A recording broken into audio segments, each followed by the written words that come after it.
Hey guys, so over the last while I've been doing a little bit of self-reflection and I came up with 16 of the things I would tell myself when I was 16 if I could.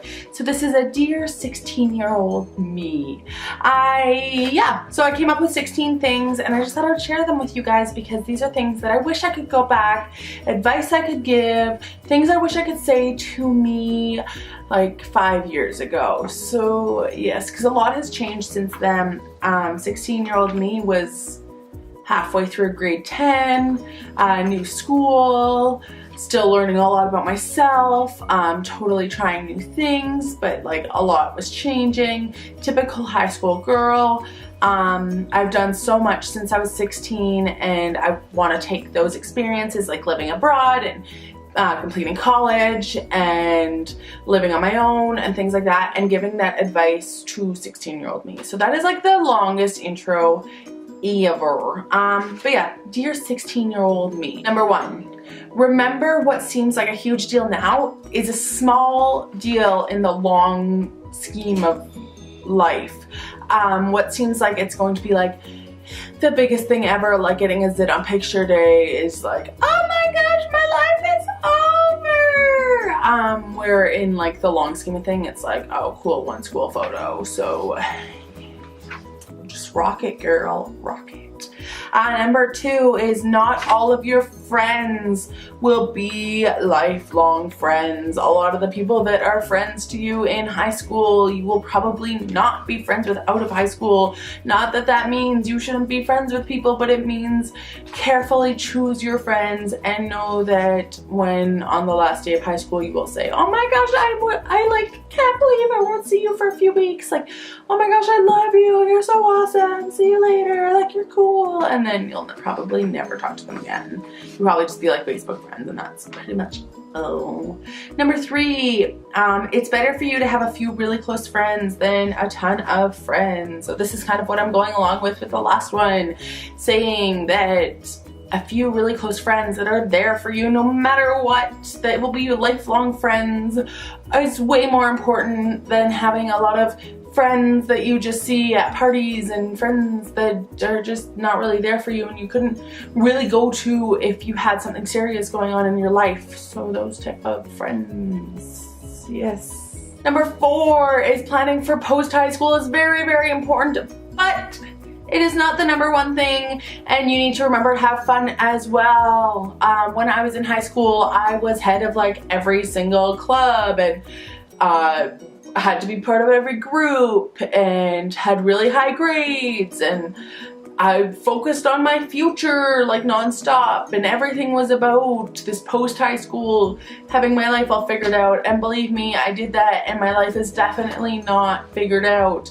It did make it easier when I was applying for schools and stuff and getting scholarships, but it didn't help me figure out my life more. Well, maybe it did, but like I wish I would have just had fun and go to parties and stuff like that. Not all the time, because planning your future is important, but having balance is also very important. Uno numero number five. I don't know. Uno, dos, tres, cuatro, cinco. Cinco numero cinco? I don't know. Number five is boys are not that important. Like, yes, it's pretty cool if you can date someone in high school, but putting so much of your energy towards that is not probably the smartest idea you've ever had, 16-year-old Chantel. Focus on your friends, focus on your future, focus on having fun, focus on becoming a better you. All important things. If a boyfriend comes along, that's really cool, but focusing your attention on it is maybe not the smartest idea. Yeah. Number six is to make sure that heartbreak in high school heartbreak does not taint your future outlook on relationships. Don't let it happen, because you know what, that high school jerk will probably be the same jerk in like 20 years.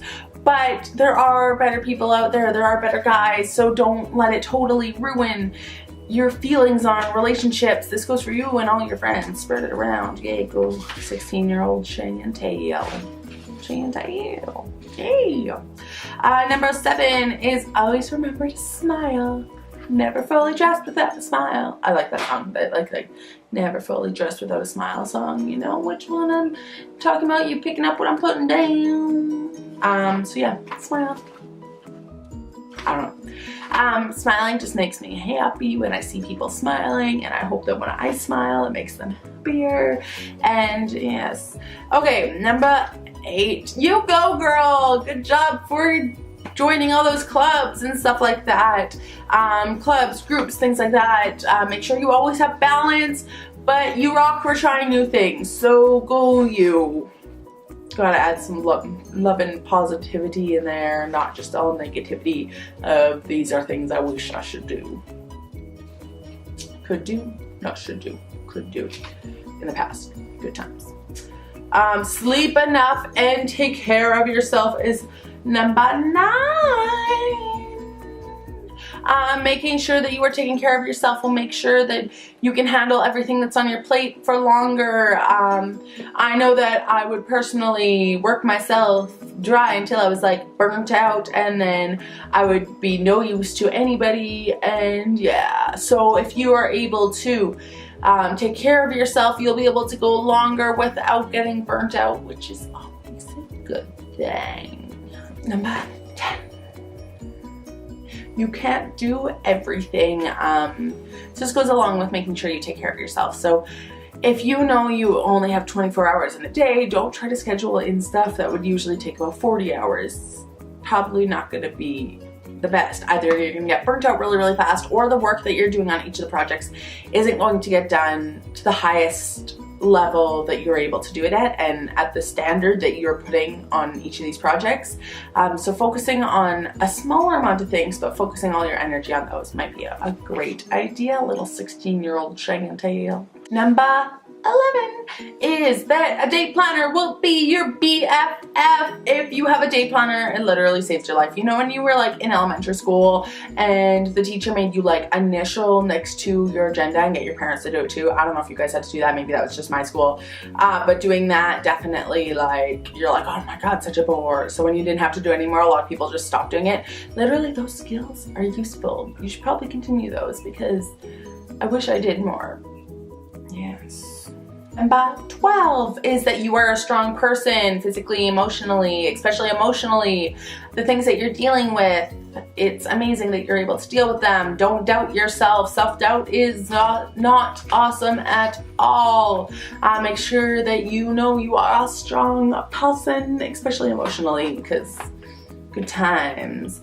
Number 13 is talk to your friends about your problems and issues, and make sure that they know they can come to you when they have problems or issues, because those friends are the ones that are going to be with you long term in life.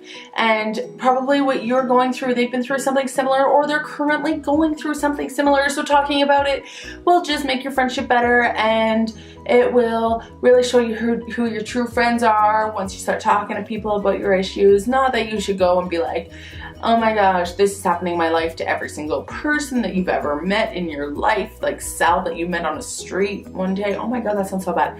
Like Sal that you met on a street. Where did that come from? I don't know. But like Sally that you've never talked to in math class, you probably shouldn't go up to her and be like, yo, this is happening in my life. Just thought you'd have some advice for me. Probably not the smartest idea you've ever had. Number 14 is to not put too much energy into being perfect. This is something that I've definitely struggled with a lot when I was 16, and even more recently.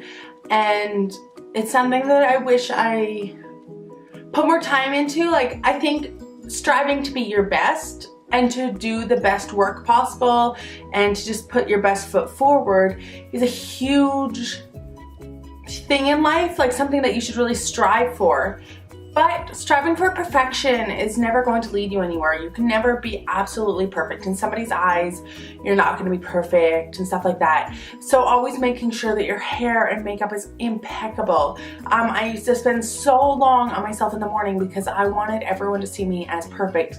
I think I wore about 99% of the days pencil skirts, nice tops, and either cardigans or blazers to high school. because I wanted that appearance of being perfect. I had the great grades, I was part of every group. I put so much work into my appearance so that I appeared to have the perfect life. And there's no perfection to everyone, and my 16-year-old self would never get in front of a camera and talk about my insecurities and wear a big baggy sweater with hair that I haven't done all day and makeup that needs to be done with a pimple on my forehead, and like, I'm a totally different person. And I wish I could have told myself at 16, striving to be your best, 100% important in life and totally the right thing to do. But striving for perfection will never lead you anywhere. It will pretty much only disappoint you and the ones around you if you do strive for total perfection. Or 15 is not to overthink the little things. Sometimes things just happen for a reason. It's out of your control, and it's how you deal with it is what really shows your character versus overthinking and wondering why it happened. It's really that step past that. And I think that that's something I really wish I knew at the time, was to just sometimes just let go, don't overthink. This is still something that I struggle with today, but it's something that I wish I knew earlier on. And now number 16. I ran out of fingers there. Okay, so 10, 5, 6. Okay, 16. Anyways, anywho, is to just believe in yourself. There was a lot of time that I let other people's doubts about me get into my head, and I wish I just was like, you know what, I can do this. I believe in myself, and that self-belief can really help you jump to the next step. To really, like, that self-confidence is so vitally important. And I think that that's something that I wish I definitely knew when I was that age. I knew, but I didn't know how important it was to have that self-belief, and now I get it. So I wish I could go back and say that. So those are the top 16 things that I wish I could go back and tell 16-year-old me. So Chantel, 16-year-old you got a lot of stuff to learn. So yeah. But that's the video for today. So subscribe to my channel if you want to see more videos. I put a new video almost every single day on my channel, so make sure to check that out. Like this video if you enjoyed it, and leave comments down below of things that you wish you could tell yourself from years ago. Advice, stuff. Other than that, I hope you guys have an amazing, fantastic day. That's awesome as you are, and I'll talk to you later. Bye.